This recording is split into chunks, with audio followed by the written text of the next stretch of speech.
I-44. We're going the other way now. Or we'll be looking at the entire route of Interstate 44. This time we're going from St. Louis, Missouri to Wichita Falls, Texas. Before I continue, please leave a like, leave a comment, share, subscribe, turn on notifications. And let's get started. We'll be talking about Interstate 44 westbound. So here's the beginning of Interstate 44 going westbound on the new configuration. We see West 44 to Interstate 55 for Tulsa and Memphis. We're on I-70, 70 east side for Illinois to Interstate 55 and also E-64. This was requested by Matt Weebler, and he made a lot of requests on this video, so we'll see a lot from him. Here's a view of the Gateway Arch and a little bit of downtown going this way. It's not an amazing view from 44 start, just because we're kind of like side by side with a lot of these buildings, so we don't see like an amazing view, but we do see the Gateway Arch, and it's a pretty cool looking view going through here. Here is Interstate 64. We don't have a direct connection with it, because if you wanted to go on E64, you would be better off taking I-70. And here's the split with 55 and 44. 44 West Tulsa, 55 South Memphis. And here is Lindbergh Boulevard, US 61, US 67, and East 50. 44 West is a little sign for Tulsa. It's really nice that there's a Tulsa sign in St. Louis.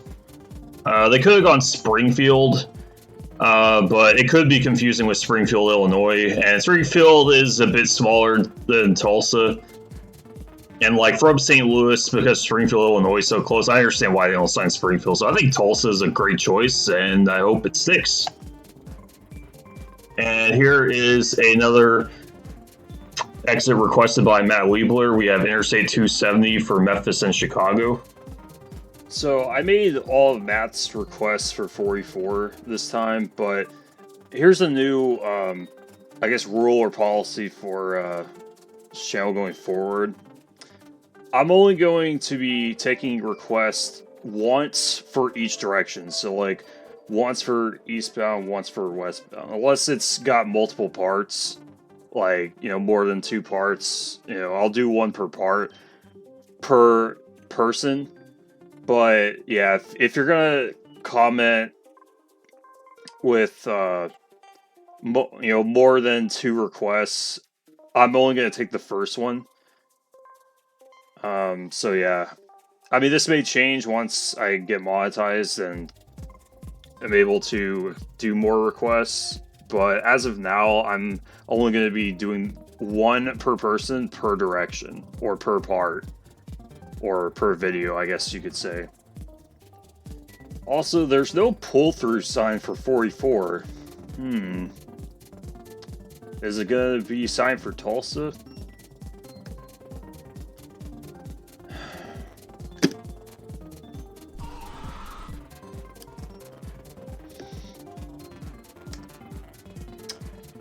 And it's also at the interchanges. Yep. And the Milo signs, but for some reason they like to sign this like Oklahoma does on 44, and they sign Joplin as the primary control, which does not make any sense because Springfield is about 3 times bigger and closer. So either that should be signed, or if you're gonna sign something further away, sign Tulsa, because, you know, that's what was signed from downtown St. Louis.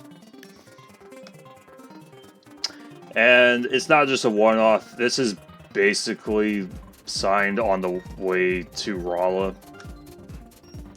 Here's another Matt Wheeler request for US 50 for Union and Jefferson City. But from US 50, I know Extreme Geography showed this, but we got St. Louis for eastbound, okay, good. But St. Clair for westbound? Not even Rolla? Okay. I don't understand this. And to keep it up, we have 44 West Cuba. What? What the? So, MODOT.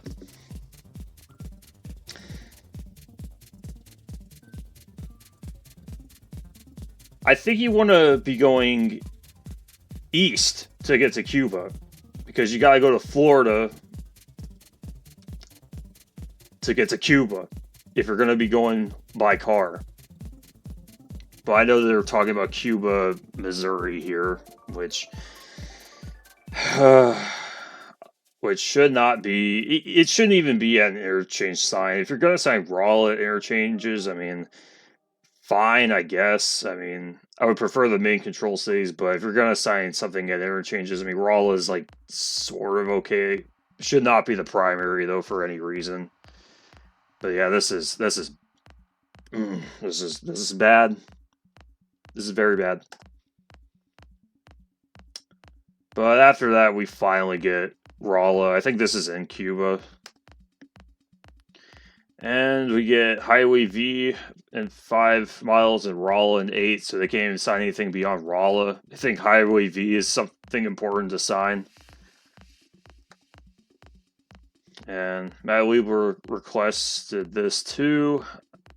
In Rolla, we meet with US 63. I'm going to be covering that next. It's signed for Rolla and Jefferson City. And in Rolla, we do get Springfield at the interchanges, which is better. I still wouldn't mind Tulsa, but Springfield from here, I mean, it's sort of okay.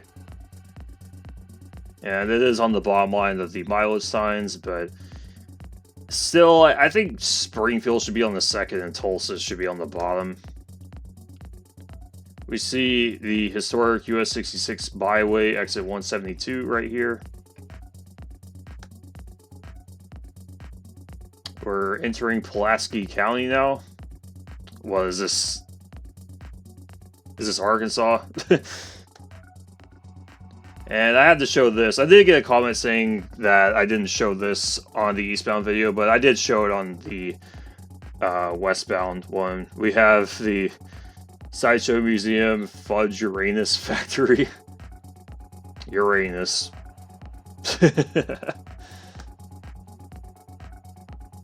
Now we get Buckhorn 2 and Springfield 78. And now we have Springfield 44, and then Joplin comes back onto the mileage signs at 113. And here we are entering the Springfield city limits. We see the Buc-ee's right here. As of this street view, I think this is 2023 street view, so this is still under construction, but it is completed now, so this one is open. And Matt requested the US 65 interchange too. US 65 signed for Branson and Sedalia.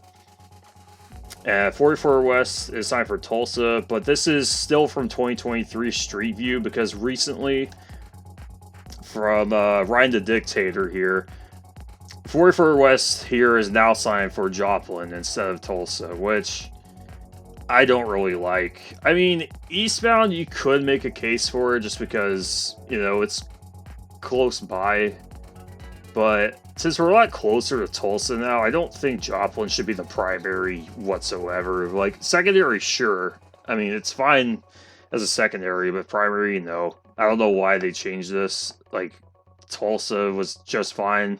Joplin, I feel like they're just signed to be provincial, which Missouri tends to do sometimes. We meet with Missouri Highway 13. This is also requested by Matt. It is signed as the Kansas Expressway and Boulevard. I think they should change this to the Kansas City Expressway because I don't think there's a highway called the Kansas City Expressway, but I think calling this the Kansas City Expressway would be a lot more helpful since this is the fastest way to Kansas City. But we do have a fantastic caverns next right for Missouri Highway 13, so that's pretty cool. I did go to Fantastic Caverns once, and it's a cool site. I do recommend it. We meet with 160 for West Bypass and Willard.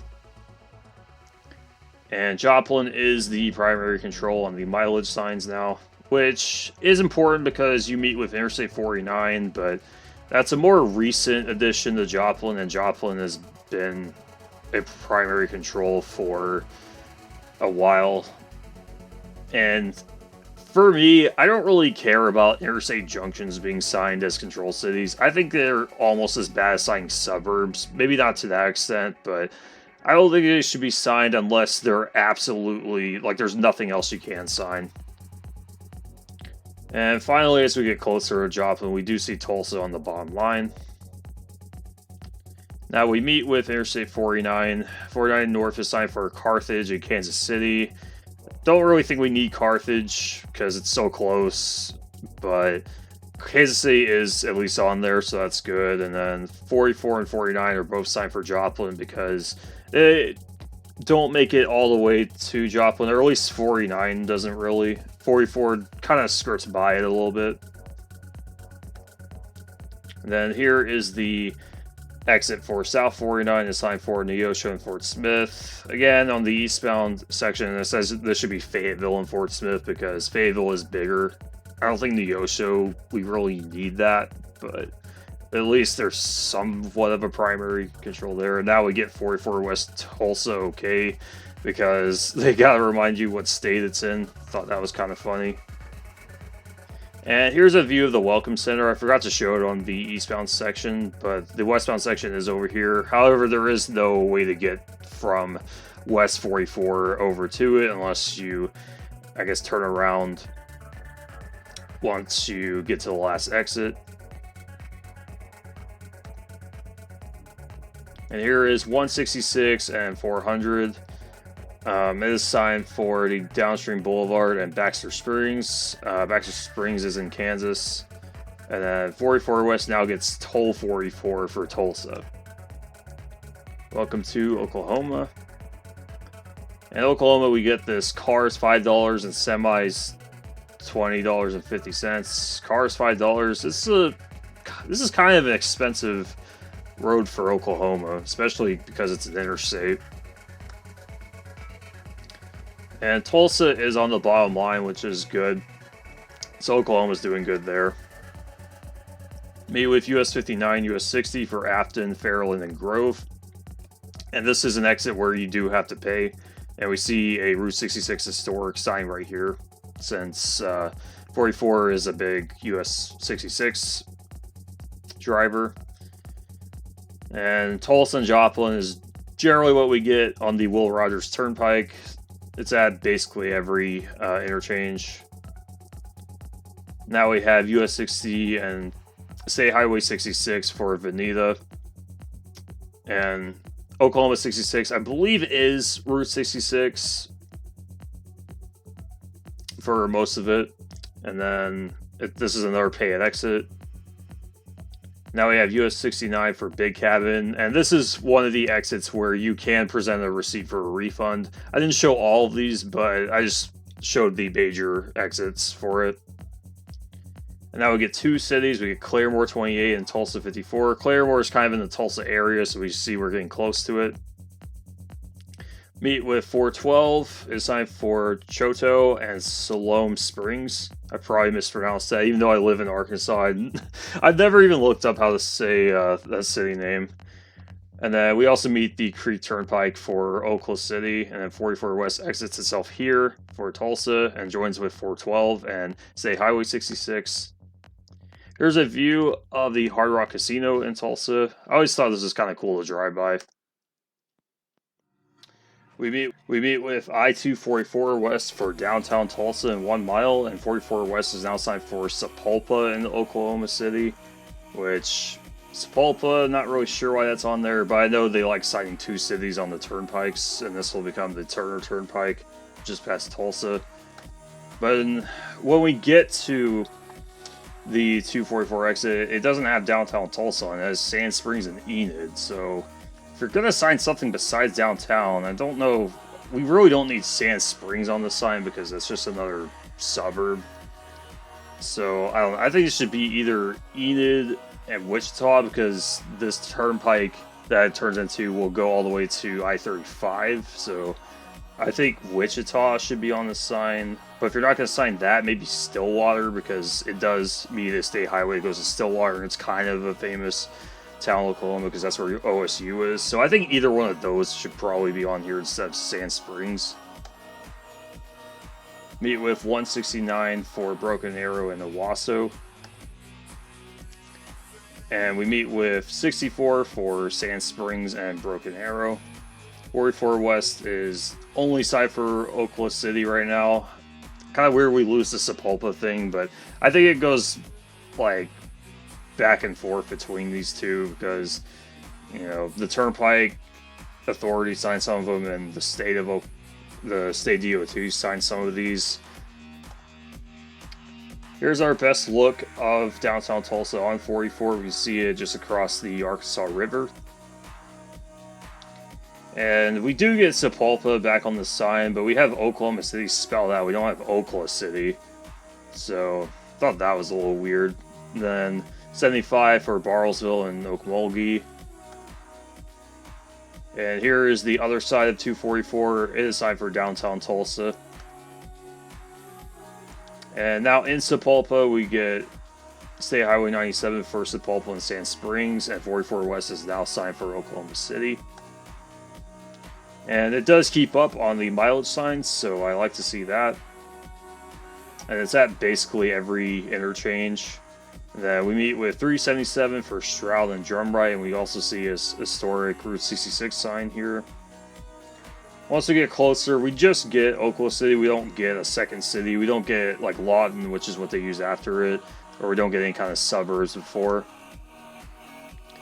Meet with the Kickapoo Turnpike again, also Interstate 335, but it is still unsigned. I think it is still unsigned, but correct me if I'm wrong. I haven't seen it on Street View, and I haven't been through Oklahoma in a while.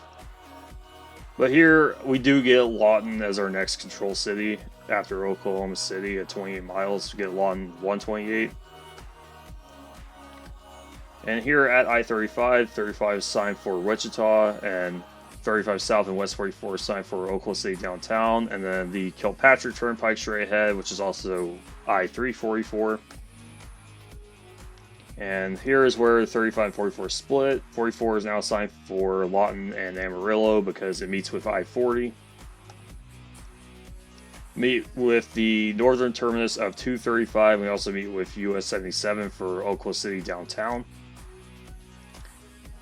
And here's a good look at probably the most impressive site on 44 around OKC. I couldn't really find a good view of downtown, but we see the Northwest Expressway right here, exit 125C and then 125A North Penn Avenue.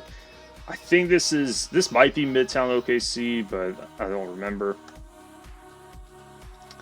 And here is I-40. 40 is signed for Fort Smith and Amarillo, and West 44 is now signed for Lawton and Dallas. Dallas is on there because it meets with 240 and it connects with 35. So from this area is roughly the fastest way to get to Dallas from here.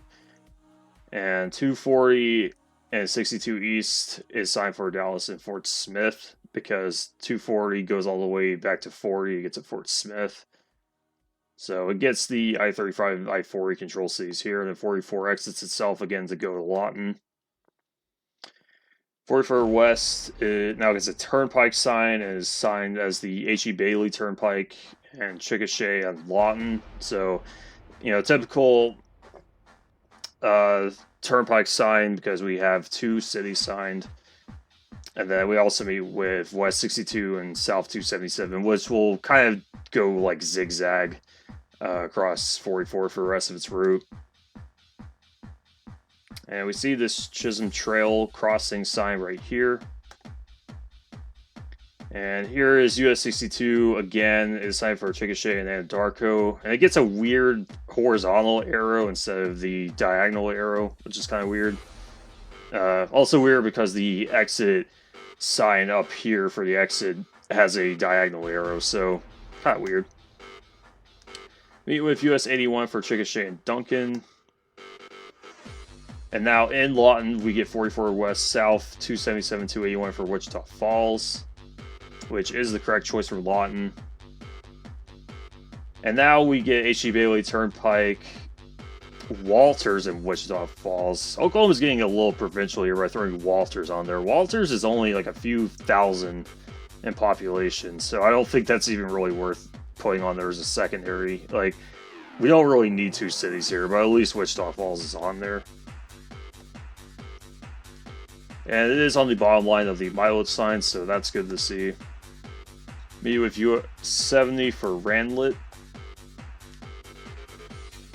And oh, I don't know what to do about this. So, okay, Lawton for eastbound. I mean, okay. I mean, it shouldn't be a primary, but I'm sort of okay with it.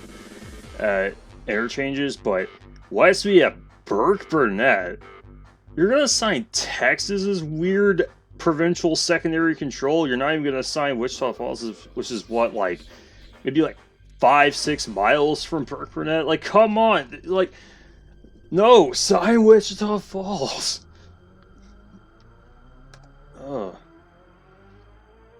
Anyway, we cross into Texas after crossing the Red River, and we also see the Burke Burnett exit up here.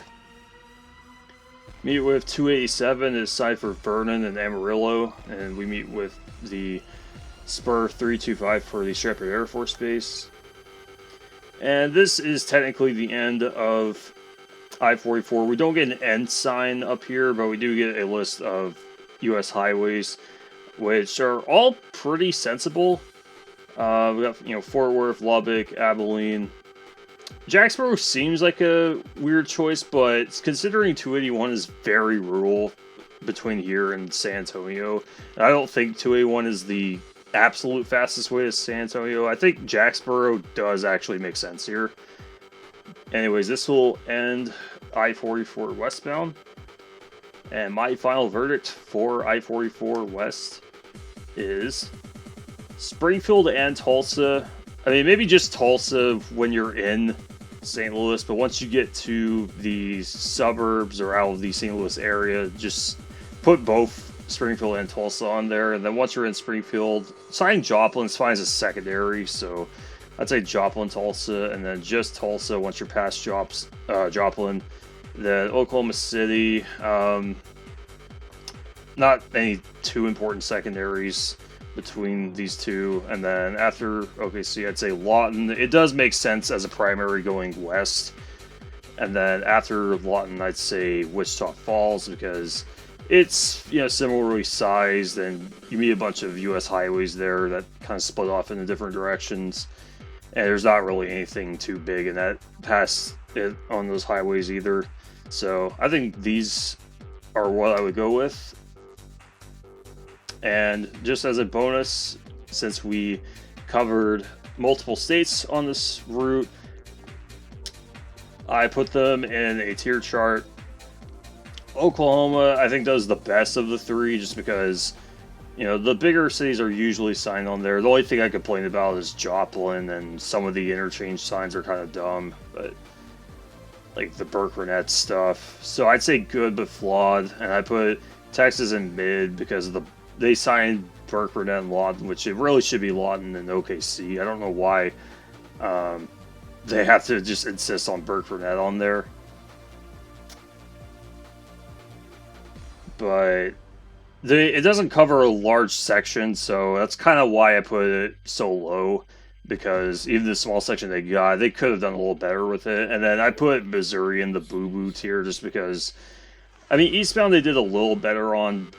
I mean, there was some interchange stuff that was a mess. I think they signed St. Clair going eastbound when I checked while recording, but I didn't put it in the eastbound video for some reason. But yeah, they are all over the place. Sometimes they have great signage, sometimes they don't. But the bad signage is like really bad, so I put them in the boo tier. And then because I covered all three in Oklahoma, I think instead of making a Oklahoma ranking, I just put these in a tier list. So I put 40 near perfect. They had a couple of interchange signs that were a little dumb, but for like 95% of the time they do really good with it. Then 35 I put in great choices of minor bad, because some of their interchange signs north of OKC is kind of a mess. but at least the main control cities are on the main line, so I put them there. At 44, I put in good but flawed, kind of similar to where it ranked on the states. So yeah, that will end this video. Thank you so much for watching. Be on the lookout for US 63 Part 1. That is in the works, and hope you enjoyed. See you later.